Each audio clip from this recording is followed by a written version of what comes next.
தூத்துக்குடியில் பெய்து வரும் தொடர் மழையால் ராஜீவ் நகர் பகுதி குடியிருப்புகளை வெள்ளம் சூழ்ந்துள்ளது. இது பற்றிய கூடுதல் விவரங்களை வழங்குவதற்காக செய்தியாளர் ஜெயக்குமார் இணைகிறார். ஜெயக்குமார், விவரங்கள்.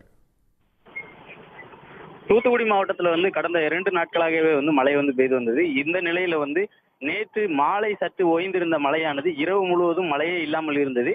இன்று காலை பரவலாகவே மழை பெய்து வந்தது.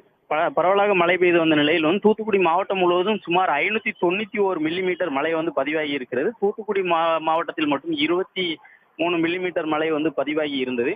இந்த நிலையில் தாழ்வான பகுதிகளில் நேற்றுமே தண்ணீர் தேங்கி இருந்தது.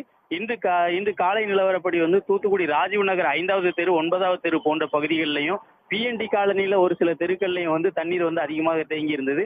தாழ்வான குடியிருப்புகளுக்குள்ளேயும் தண்ணீர் புகுந்திருந்தது.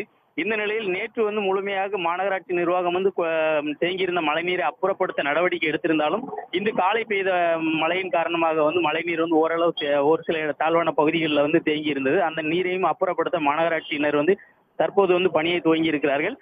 தற்போதைய நிலவரப்படி தூத்துக்குடியில மழை முற்றிலுமாக ஓய்ந்து வெயில் அடித்துக் கொண்டிருக்கிறது. இதனால வாகன ஓட்டிகளும் பணிக்கு செல்பவர்களும் மகிழ்ச்சி அடைந்திருக்கிறார்கள்.